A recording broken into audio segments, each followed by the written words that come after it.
Masih di Sapa Indonesia Malam bersama saya Friska Clarissa. Saudara, melalui laman Sirekap dan Info Pemilu, KPU mengunggah hasil rekapitulasi suara secara digital. Meski disediakan secara digital, KPU menyebut berdalih bahwa acuan utama tetaplah hasil rekapitulasi manual berdasarkan Undang-Undang Pemilu. Berdasarkan suara masuk pukul 3 sore hari ini, yang jumlahnya sudah mencapai 71,14%, hasil hitung suara Pilpres 2024 untuk pasangan Anies Mohaimin sebesar 24,32%. Adapun Prabowo Gibran meraih 58,46%, sementara Ganjar Mahfud 17,22%. Sementara itu untuk suara legislatif DPR RI pemilu 2024, suara yang masuk hingga pukul 3 sore hari ini mencapai 56,7%. Kami urutkan berdasarkan suara tertinggi dengan perolehan di atas 4%. Kita lihat saudara, PDIP meraih 16,5%, Golkar 14,62%, disusul Gerindra 13,02%. Adapun PKB 11,51%, Partai Nasdem 9,17%, disusul PKS 7,4%, lalu ada Demokrat 7,34%, PAN 6,82% dan P3 yang meraih 4,12%. Dengan jumlah sementara suara partai di Senayan seperti itu, apakah pertemuan Prabowo termasuk Jokowi adalah upaya untuk konsolidasi di Senayan? Kami bahas usai tayangan berikut ini. Presiden Jokowi mengonfirmasi pertemuan dengan Surya Paloh pada Minggu malam membahas isu politik. Jokowi mengaku hanya menjadi jembatan untuk semua pihak. Jokowi enggan menyebut siapa yang menginisiasi pertemuannya dengan Ketua Umum Partai Nasdem Surya Paloh. Pertemuan politik biasa. Itu Bapak yang mengundang atau Pak Surya Paloh yang mengajukan datang?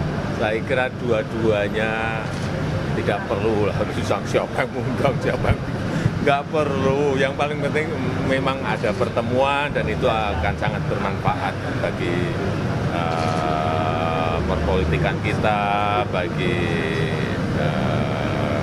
negara. Saya kira yang paling penting itu. Ini baru awal-awal. Tapi itu sebetulnya saya itu hanya menjadi jembatan. Yang paling penting kan nanti partai-partai lah. Menanggapi pertemuan Surya Paloh dengan Presiden Jokowi, Wakil Ketua Umum Partai Nasdem Ahmad Ali menekankan pertemuan Jokowi dan Paloh tidak terkait dengan langkah politik Nasdem pada pemerintahan berikutnya. Kami kutip dari Kompas.com, Ahmad Ali menyatakan Paloh sangat paham etika bahwa hari ini proses KPU belum selesai sehingga tidak mungkin akan melakukan pembicaraan-pembicaraan yang kemudian melanggar komitmen demokrasi sendiri. Ahmad Ali meyakini betul bahwa pembicaraan hanya sebatas pada pemerintahan 2019-2024. Ali juga menekankan bicara tentang pemerintahan 2024, Paloh bukan ketemu Jokowi, tetapi seharusnya ketemu Prabowo. Menurut PKS, pertemuan antara Surya Paloh dan Jokowi adalah pertemuan biasa. PKS berdalih pertemuan Paloh dan Jokowi adalah bagian dari langkah strategis. Yang jelas bagi kami bertemu dengan banyak pihak adalah hal yang biasa bagi Pak Surya Paloh. Tapi kita tidak boleh juga menganggap ini framing yang negatif, ya, karena memang Pak Surya Paloh dan Pak Jokowi adalah dua sahabat. Tetapi bagi kami, jangan di framing ini sesuatu yang lalu menyatakan kalah, tetapi ini adalah bagian dari langkah-langkah strategis. Pengamat politik Ikrar Nusa Bakti menilai langkah Jokowi adalah manuver untuk mengamankan koalisi ke depan. Namun, Ikrar mengingatkan, pemerintah ke depan bukan wewenang Jokowi lagi. Nah, saya melihat terus terang Pak Jokowi ini sangat anti oposisi dan karena itu politik appeasement atau politik apa istilahnya itu akomodatif itu sedang dijalankan. Padahal lagi-lagi itu bukan eranya dia lagi, begitu kan? Harusnya itu biarkan Prabowo Gibran itu kemudian untuk memiliki independensi, begitu. Mengacu pada hasil hitung suara laman KPU dengan suara masuk 56,70% pada 19 Februari 2024 pukul 3 sore, suara Partai Koalisi Pengusung Anies Baswedan Muhaimin Iskandar, PKB 11,51%, Nasdem 9,17% dan PKS 7,4%. Total suara partai 28,08%. Pasangan koalisi pengusung Prabowo Subianto Gibran Rakabuming Raka, Golkar meskipun bukan kadernya meraih 14,62%, Gerindra 13,02%, Demokrat 7,34% dan PAN 6,82%, total suara 41,8%. Sementara pasangan Ganjar Pranowo Mahfud MD, PDIP meraih 16,5% dan P3 4,12%, total suara mencapai 20,62%. Kami mensimulasi potensi suara parpol berdasarkan partai pengusung dalam Pilpres 2024. Jika parpol pengusung Prabowo Gibran masuk ke pemerintahan, maka potensi suaranya mencapai 41,8% suara di DPR. Sementara jika parpol pengusung Anies Mohaimin dan Ganjar Mahfud berkoalisi di luar pemerintahan, maka gabungan dari PDIP, PKB, Nasdem, PKS, dan P3 mencapai 48,7% suara. Kami tegaskan, ini hanya simulasi berdasarkan hasil hitung suara sementara KPU. Sebelumnya, Nasdem menegaskan akan mendukung pemerintahan Jokowi hingga 2024. Saat itu, keputusan Partai Nasdem mengusung Anies di Pilpres membuat hubungan Jokowi dan Paloh memanas. Tim Liputan, Kompas TV. Apa benar langkah Jokowi untuk bertemu Surya Paloh untuk menggalang koalisi ke depan? Kami bahas bersama Andre Rosiade, Dewan Pembina Partai Gerindra, bergabung juga juru bicara PKS Pipin Sofyan, dan bergabung juga peneliti politik BRIN Firman Nur. Selamat malam Bapak-Bapak. Selamat malam. Assalamualaikum. Waalaikumsalam, Pipi. Waalaikumsalam warahmatullahi wabarakatuh. Ini kalau saya tanya apa yang dibahas Pak Paloh dengan Pak Jokowi, pasti semuanya kompak bilang nggak tahu, tanyakan aja ke masing-masing. Tapi bagaimana kita membaca pertemuan antara Pak Surya Paloh dengan Pak Jokowi? Kalau Bung Andre memaknainya, apakah Pak Jokowi ini sebagai jembatan itu adalah jembatan dari pihak-pihak oposisi di Pilpres terakhir ini ke koalisi atau seperti apa? Jadi begini Friska, saya rasa sampai saat ini kan memang Partai Nasdem masih bagian koalisi pemerintahan Pak Jokowi ya. Karena masih ada 2 menterinya Nasdem yang ada di kabinet Pak Jokowi. Itu yang pertama. Yang kedua adalah kita tahu sama tahu Pak Jokowi dan Pak Surya Paloh itu punya hubungan sangat baik. Beliau berdua adalah seperti kakak dan adik yang punya hubungan yang sangat-sangat akrab. Jadi menurut saya pertemuan yang kemarin itu ya kita sikapi sebagai pertemuan yang positif, yang baik bagi bangsa dan negara, bahwa silaturahim antar bangsa, presiden dengan ketua umum partai itu kan baik. Kan pemilu sudah selesai. Yang kita tunggu sekarang bagaimana perhitungan rekapitulasi KPU selesai. Nah, sambil menunggu kan tidak ada salahnya silaturahim itu bisa berjalan, terutama juga menunjukkan kepada rakyat kita boleh berbeda pilihan, berbeda pandangan, tapi setelah pemilu ya kita harus bersatu lagi sebagai negara besar, sebagai keluarga besar negara kesatuan Republik Indonesia. Menurut saya hal-hal yang positif saja. Bisa saja nanti Pak Jokowi atau Pak Prabowo ketemu tokoh-tokoh lain, termasuk mungkin siapa tahu nanti habis rekapitulasi ketemu dengan Ketua Majelis Suro PKS. Kan tidak ada yang tidak mungkin dalam politik ini. Nah, kalau secara normatifnya memang ini silaturahmi, sejauh ini sebelumnya juga Pak Surya Paloh maupun Pak Jokowi bilang bahwa hubungannya abang adek, dan juga saat ini Nasdem masih di pemerintahan, iya. Tapi kan kita tidak bisa memisahkan dengan dinamika pada saat Pilpres di mana Nasdem berseberangan dengan Pak Prabowo dan Mas Gibran. Kalau dari Kang Pipin, apakah tidak khawatir akan ada main mata, meskipun kalau kita lihat kan sekarang hasil hitung suara belum selesai. Tapi yang saat ini jadi pertanyaan, siapa yang berani berada di posisi oposisi. Kalau PKS melihatnya seperti apa? Apalagi tadi PKB bilang bahwa ini tidak ada komunikasi sebelumnya dengan koalisi perubahan soal pertemuan ini.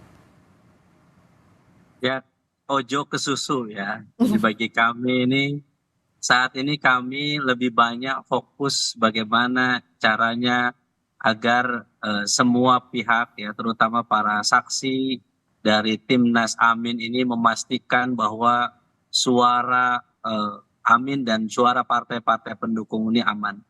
Jadi sebetulnya fokus kita adalah itu. Kami saat ini memantau, memastikan bahwa semua pihak ini sudah siang malam bekerja memastikan bahwa proses pemilu ini berjalan secara jurdil.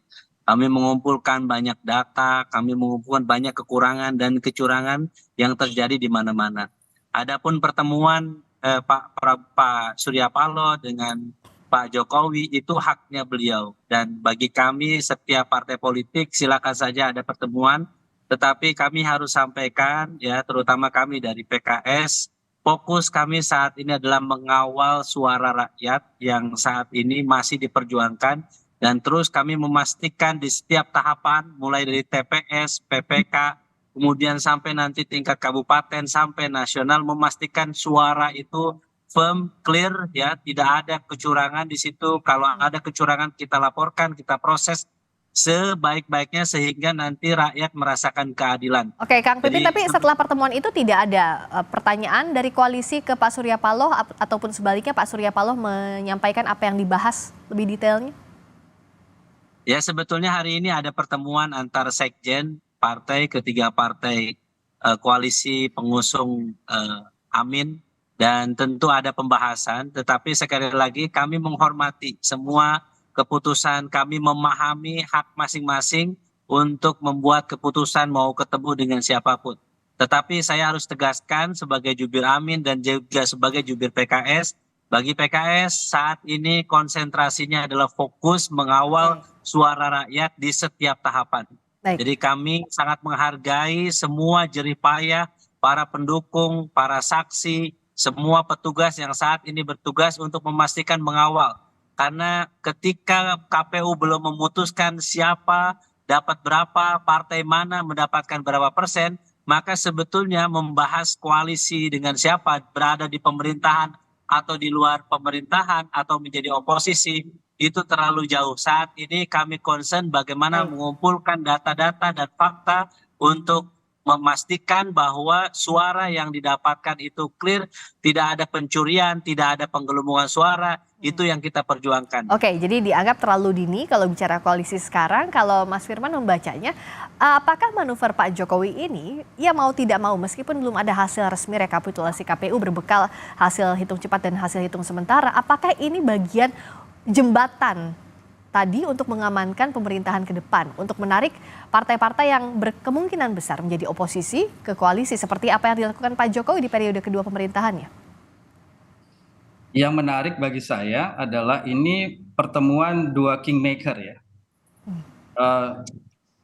Para raja ini sedang bertemu dalam pengertian pengaruh keduanya adalah sangat esensial karena raut wajah pemilu kita pada tahun ini sangat ditentukan oleh keduanya. Oleh karena itu sebetulnya kedua kingmakers ini sulit bisa saling mempengaruhi mengingat sebagai raja komitmen mereka terhadap katakanlah pasukannya itu sangat tinggi begitu ya. Saya ingin katakan Pak Surya Paloh memang belum punya sejarah sebagai oposisi, tapi dialah yang memulai sejarah baru dengan mengangkat Anies, sosok yang memang sebetulnya tidak diinginkan oleh Jokowi dan dia mempertaruhkan diri dan partainya untuk melawan kehendak Jokowi. Di situ sudah dimulai sebetulnya benih-benih oposisi sebetulnya terhadap Jokowi dan juga pilihan-pilihan politik Jokowi. Itu di sisi. Tapi di sisi lain, Pak Jokowi pun punya sejarah justru track record untuk bisa mempengaruhi seorang yang juga adalah pemimpin dari lawan politiknya, yakni Pak Prabowo sendiri, untuk kemudian masuk di dalam gerbong kabinetnya. Nah, ini yang menarik sebetulnya, karena yang satu ternyata memulai sejarah baru sebagai oposisi, yang satu lagi mencoba untuk belajar dari pengalaman sebelumnya untuk bisa mendekati sosok yang penting di bagian oposisi. Nah, namun demikian bagi saya ini too soon sebetulnya, terlalu segera untuk bisa dianalisis lebih dalam. Kita masih butuh waktu lagi, mengingat juga pertama real count belum terlihat. Ya.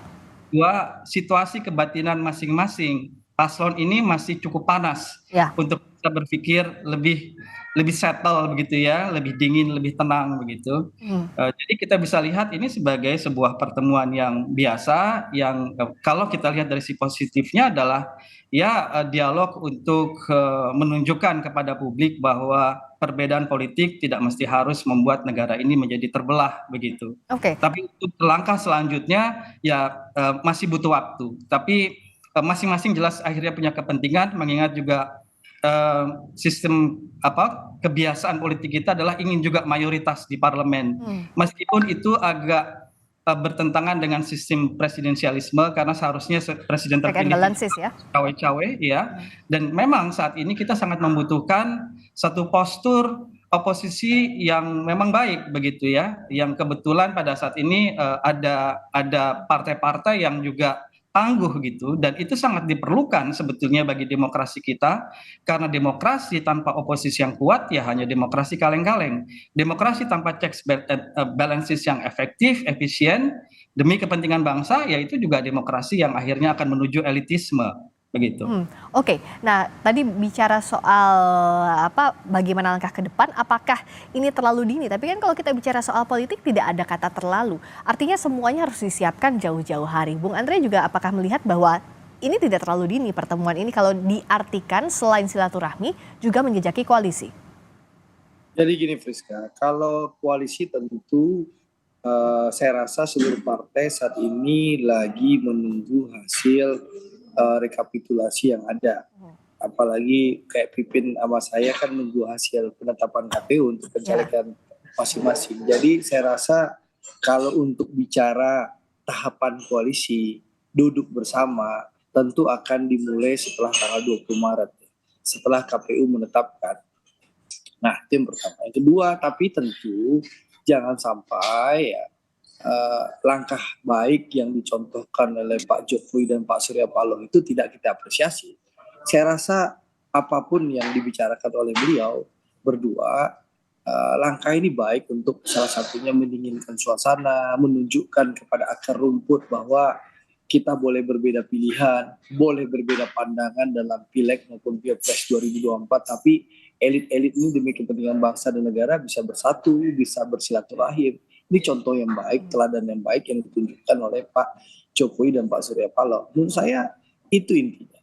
Apakah nanti ada pembicaraan politik lebih lanjut ya tentu menurut analisis saya ya sebagai pelaku semua partai akan bicara nanti setelah penetapan KPU. Tapi tidak ada salahnya untuk silaturahim. Saya sedang kunjungan kerja reses sekarang di Jawa Barat, hampir dihadiri oleh berbagai partai politik ada yang kubu Amin, ada kubunya Mas Ganjar sama Pak Mahfud.